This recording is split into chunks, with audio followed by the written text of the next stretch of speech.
Bonjour Pierre Majoric, bonjour Sylvain. Bonjour David. Bonjour David. En quelques mots, pouvez-vous nous décrire les objectifs du programme stratégique de recherche de Ivado dont vous êtes les chercheurs principaux?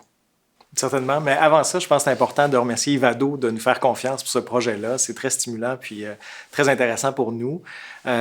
L'IA, on vit ça tous les jours. Il y a des systèmes d'IA un peu partout dans nos vies, que ce soit professionnel, personnel. Ça touche des consommateurs, des citoyens, des employés. Puis, dans le fond, ce qui nous intéresse, c'est de comprendre cette interaction-là. Puis, c'est le contexte dans lequel on fait ce programme de recherche-là. Puis, malheureusement, l'IA n'est pas toujours... les interactions avec l'IA ne sont pas toujours des réussites. Il y a des gens qui peuvent être insatisfaits de ces interactions-là, peuvent même arrêter d'utiliser l'IA parce que c'est pas comme ils attendent. Donc, le projet s'insère dans ce contexte-là.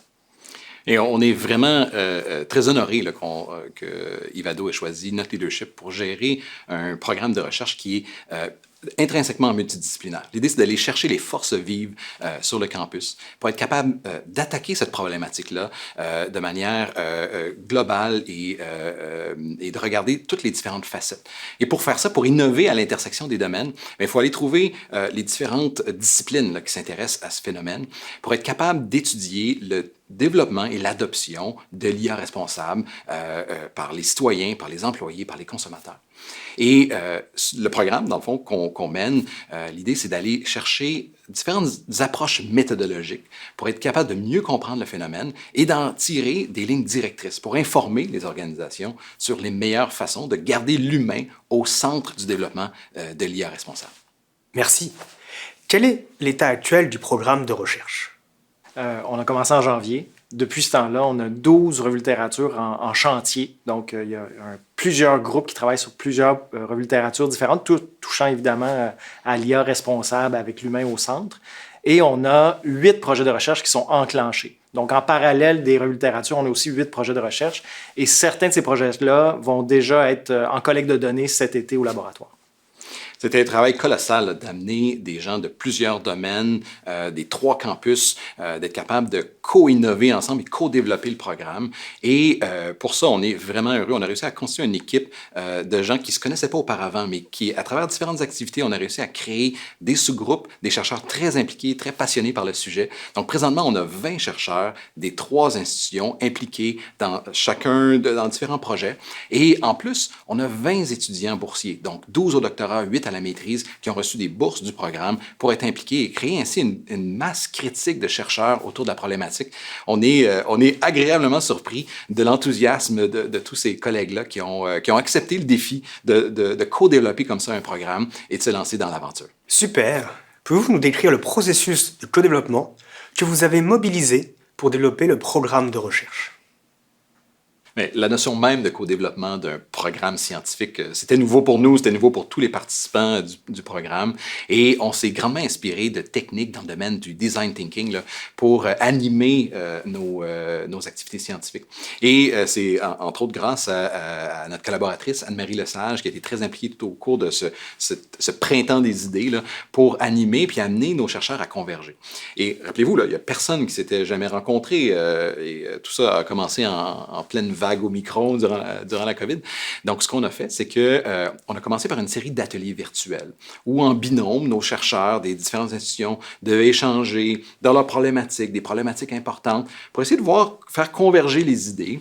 Et en fonction des intérêts, des compétences et de la synergie là, qu'on a vu émerger dans ces rencontres virtuelles-là, on a construit des équipes. Et ce qui a culminé après 4 séances virtuelles à une première rencontre en présentiel ici à HEC au mois de mars, où on a eu des premières sessions en présentiel d'échange. Et ensuite, on est revenu au niveau dans des rencontres virtuelles. Et tout ça a culminé par une séance de poster où on a ramené tout le monde ici à HEC et on s'est présenté au début d'avril l'état des idées et de recevoir les feedbacks de tout un chacun. Et c'était extrêmement riche, d'amener des gens comme ça avec des horizons divers, des méthodologies différentes à confronter leurs idées en présentiel. Le présentiel a amené beaucoup de richesse lorsqu'on a pu le faire et ramener toute l'équipe ici à HEC. Et ça a permis, tout au cours du printemps, de faire culminer comme ça 8 idées qui constituent maintenant là, l'architecture principale du programme de recherche. à la fin avril, donc après tous ces ateliers-là, il y avait un objectif précis. C'était une conférence interne qu'on a organisée. Puis c'est une conférence de 2 jours. Donc la première journée, c'était les équipes de revue littérature qui venaient nous présenter où est-ce qu'ils en étaient. Le travail n'est pas terminé, mais ils ont bien avancé. Puis ça a nourri évidemment tous les chercheurs qui étaient dans la salle. Et la deuxième journée, c'était les 8 projets de recherche qui étaient présentés de façon formelle au reste de l'équipe, aux gens d'Ivado aussi. Puis ces 2 journées-là ont culminé vers un compte-rendu de conférence qui est partagé, puis que tout le monde peut maintenant regarder, aller consulter. C'est la première étape là, vraiment très concrète les premiers mois du programme. D'avoir toutes ces équipes-là pendant une journée de temps, la deuxième journée, d'être capable de présenter des propositions de recherche, d'être capable de recevoir du feedback, ça a été extrêmement riche. Puis ça a solidifié là, les 8 projets qui maintenant sont démarrés et qu'on attend là, les premières expérimentations qui auront lieu au cours de l'été. Pouvez-vous maintenant nous décrire brièvement les 8 projets en cours? Les 8 projets se regroupent essentiellement en 4 thématiques. L'une d'entre elles, c'est l'impact de l'IA sur le monde du travail. Donc, je vais vous parler de cette première thématique-là. Il y a 3 projets qui sont dans cette thématique-là de comprendre l'impact de l'IA responsable sur les employés. Et un élément qui nous a vraiment beaucoup inspiré dans la saison des idées, c'est une réflexion que Catherine Régis, notre collaboratrice, a eue sur quel est l'impact de l'IA sur la professionnalisation, l'acquisition de compétences. Qu'est-ce que ça veut dire être un professionnel dans l'ère de l'IA? Et pour ça, ce qu'on a choisi, c'est 3 projets qui utilisent des méthodologies différentes, qui vont s'intéresser d'abord au domaine de la comptabilité, ensuite au domaine des ressources humaines et un 3e domaine sur les travailleurs spécialisés. Et on va s'intéresser par différentes approches à comprendre réellement de quelle manière cette compétence-là se construit, répondre à des questions, par exemple, comment on fait pour devenir expert à gérer des exceptions lorsque l'IA est très présent au moment de la formation des nouveaux professionnels. Donc, l'ensemble de ces questions-là regroupe finalement sur le chapeau de « on s'intéresse à l'IA responsable pour le développement du marché du travail ». Bon, le deuxième thème, c'est celui de l'IA et des impacts sociétaux. Donc, il y a 2 grands thèmes là-dedans, ou 2 sous-thèmes si on veut. Un, c'est l'éducation, donc l'IA dans l'éducation, qui est évidemment une problématique grandissante et il y a beaucoup de questions à répondre là-dedans. Et on est allé s'adjoindre les forces vives là, à Montréal, dont un collaborateur de l'UQAM là, qui est spécialisé en éducation, qui fait partie de cette équipe-là.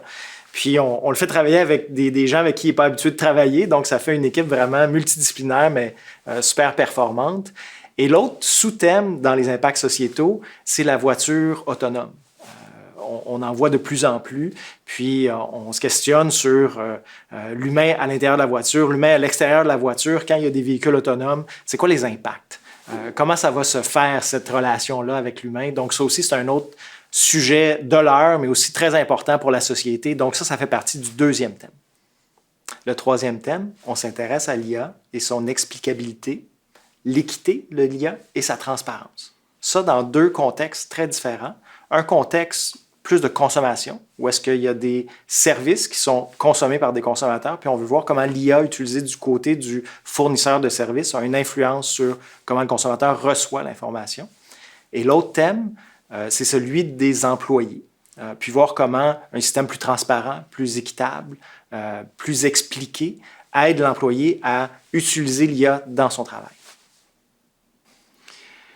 Le 4e et dernier thème, c'est essentiellement d'aller chercher la spécificité même du Tech3 Lab dans sa relation entre le développement d'interfaces et la neuroscience. Et le projet se centre sur la neuroadaptabilité, essentiellement d'utiliser la neuroscience et les outils d'intelligence artificielle pour être capable d'extraire et de décoder des paramètres, des features, des signatures spécifiques neurophysiologiques pour être capable d'interagir directement avec les artefacts numériques. Donc, c'est un projet qui, lui, est beaucoup plus proche de l'ingénierie, du développement ingénierie et neurosciences et qui vient mobiliser les dernières avancées en intelligence artificielle pour voir comment on peut utiliser finalement la relation entre la relation cerveau-machine pour être capable de permettre à des communautés d'utiliser des technologies et de les rendre plus accessibles.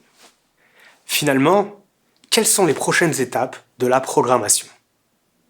Bien, on a 2 groupes à suivre. Là. On a les 8 projets de recherche qui ont donc 8 équipes et on a ensuite les 12 revues littérature qui ont aussi des équipes.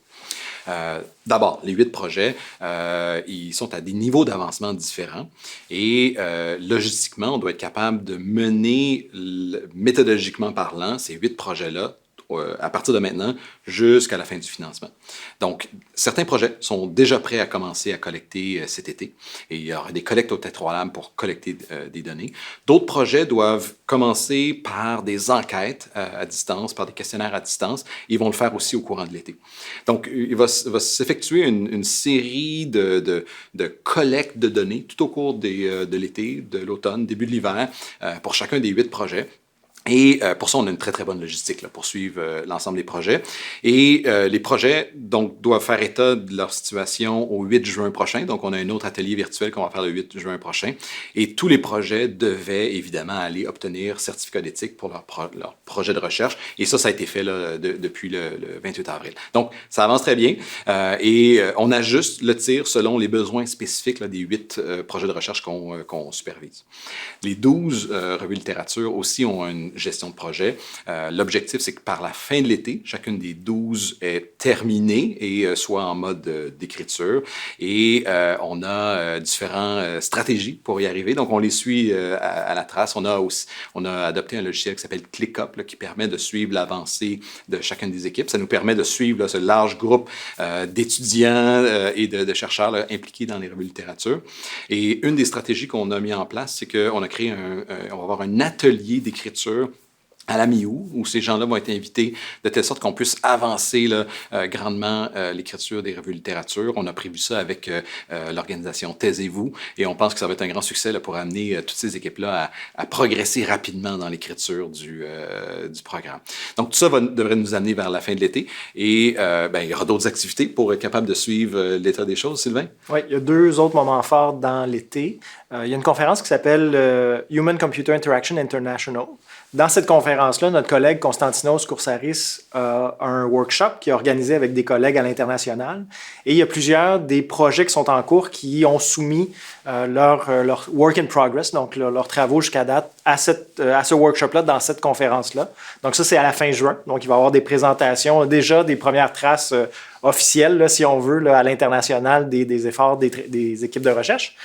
Et le deuxième point fort de l'été, ou le troisième, en fait, le dernier, point fort de l'été, à la fin août, toutes les équipes vont être amenées à se rencontrer puis à montrer, dans le fond, l'évolution de leurs travaux là, durant tout l'été, là, où est-ce qu'ils sont rendus à la fin de l'été. Ça, c'est le 25 août et vous êtes évidemment conviés, les gens d'Ivado et les partenaires, là, à venir voir l'état d'avancement de ces projets-là pour voir le progrès et aussi nourrir en bonnes idées là, la suite des choses. Merci Pierre Majoric. Merci Sylvain. Merci David. Merci David.